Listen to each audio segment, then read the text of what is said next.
Ace Bolt and Screw, Julienne Street, Jackson, Mississippi. Rhino back in the studio holding down the fort on this hump day.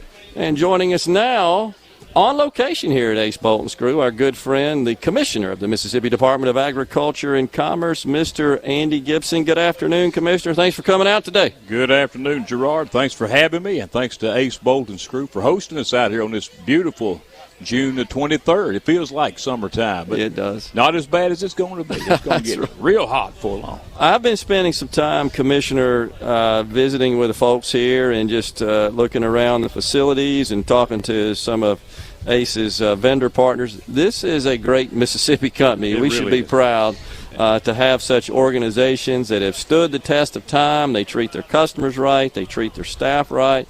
It's a great company. That's right. And as we say, we are genuine Mississippi, and this is a great example of that. I think sometimes we sell ourselves short as a state. You look around the state, and we are so blessed with businesses like this, family-owned, operated, with a good, strong customer base, and always doing what it takes to get the job done. So Ace Bolt and Screw, our hats off to you, literally. Absolutely. We appreciate what you do. Thank you. And I'm quite sure that much of what they market here plays a tremendous role in our agribusiness and really throughout the Mississippi economy. And that's why we're blessed to have a great company like this that their customers rely on to get their jobs done, to keep you know this, I'm preaching to the choir here, but I just want to highlight having a great Mississippi company here makes a big difference. But if you're building something, Ace Bolt and Screw is the place for you to come get what you need to hold it all together. They get it done. Yes, sir. All right, so give us a little update, Commissioner, on what's going on down there at the Department of Agriculture and Commerce. A busy summer for you? It has been. We did something last week that we've been wanting to do and opened our international trade office on the Mississippi Gulf Coast last Monday.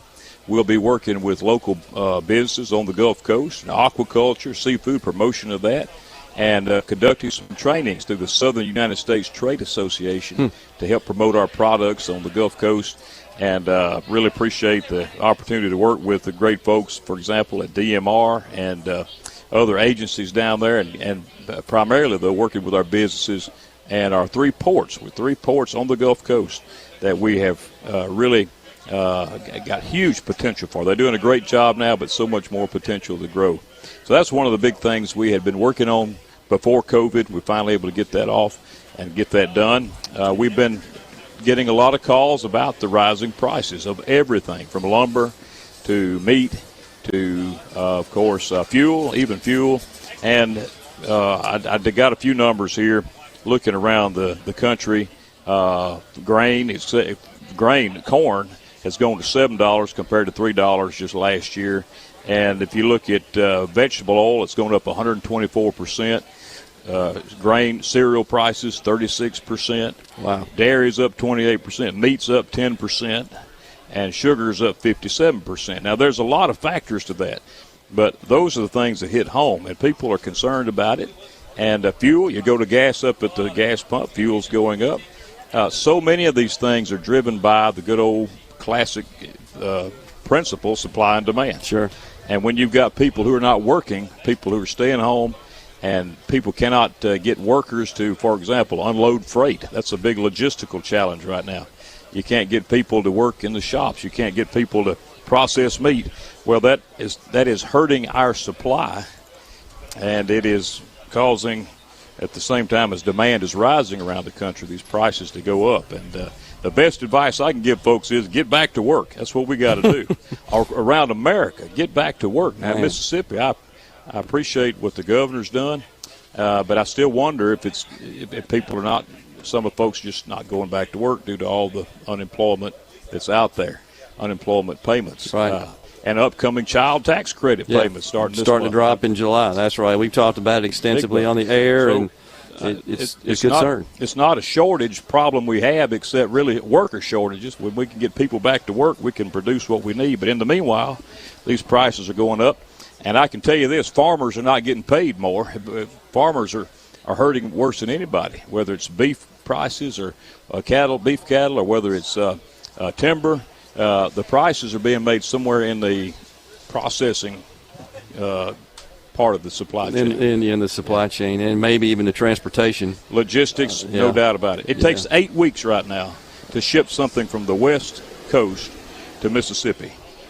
8 weeks. 8 weeks. It normally would be here in a few days. Yeah. But because they can't even get people to unload these ships in California or on other parts of the West, and can't get people to unload the freight off of the rail and put it on trucks in different locations, there's such a backlog. We haven't, I'm told, we haven't seen the worst of it yet, but it's an 8-week wait. Well, it was June 12th, I believe, when the governor ordered that the expanded unemployment benefits, the enhanced benefits coming from the federal government to the tune of $300 a week would be terminated. Yeah. Are you talking to businesses, Commissioner, that are saying, yeah, we're starting to see folks respond to our ads for jobs? Is it having an impact? Do we know yet? I think it's too early to know. Yeah. I think it's too soon to know. There are people who've been trying to hire workers to run, to operate and to work fruit stands, for example, that I know of, who hadn't been able to hire folks for 6 months. They're hopeful that this is going to bring people in. You would think some of the young people who are just starting to get out and want to start working would see these opportunities to get in. But, sure. It's too early to say, and I am concerned that these child tax payments are going to have an adverse impact. I talked about it extensively. We're going to start just dropping monthly checks to folks that meet certain income eligibility levels. $150,000 for a couple, $75,000 for an individual. And if they filed a tax return last year that has children on it as a dependent, based on their age, they're going to get checks every month. Every month. Per child. From now to the end of the year. Till now the end of the year. And the Democrats want to keep that going. Yeah, at a time when you can't get workers, at a time when logistics, we can't get products moved through this country. It's terrible timing. But I will say that I feel like in Mississippi we do have people who are getting back in the workforce. I see more activities going on. Take the fairgrounds, for example. A year ago, we had nothing happening. There were no shows of any sort. We're booked up now through the end of the year, back-to-back shows, including our upcoming Ag and Outdoor Expo, the largest wildlife show in the state of Mississippi. We're going to be hosting that. Yeah. So people are getting, activities are happening. It's just the worker shortage is having an adverse impact on every aspect of prices. And these cyber attacks haven't helped anything on meat and fuel. Right. Whoever's doing that, they shouldn't pay them a copper penny. Yeah. The FBI, CIA, military should go after them and shut down the hackers. And I believe they've got the ability to do it. We have the tools to do it. There's no question to counterattack. Right. I'd like to see that happen as well, and have talked about that. So I've got a text here that it is of interest, I think. This is from our friend Mose on the C Spire text line. It says, even though prices are down, we have to sell some yearlings to afford the fertilizer for our hay fields. And, of course, fertilizer prices are up. That's right. Farmers, last year we held calves. I held calves as long as I could. And we held them as long as we could. But there came a time when you've got to sell them to have funds to put in the farm for the next crop. Yeah. And, we're soon we'll be facing the fall planting season. We have a lot of ryegrass in Mississippi that's planted to graze cattle on all winter long. We're blessed to have that in the southeast. Most places in the country do not. But even getting the seed here is going to be more expensive this year. So I've got to believe it's going to go up too, and maybe take longer to get here than it normally would, sounds like. Yeah. So what other activities do you have scheduled at the department for the duration of the summer and into the fall? What are you guys doing? Don't you have something coming on at the trademark? We do. We just finished a big barrel racing, youth barrel racing show, multi-state barrel racing show at the Kirk Fordyce Equine Center. We're in the middle of a $1.5 million upgrade to that facility. It's not been upgraded since it was built and named for former Governor Kirk Fordyce. Yeah. We're upgrading that, and between shows we're doing the work that we have to do. By the fall it'll be done. We are having the 4-H show, horse show, going on this week. And then in August 6th through the 8th, we're really looking forward to hosting the first ever Agriculture and Outdoor Expo. That's in partnership with the Mississippi Foundation for Wildlife, Fisheries, and Parks.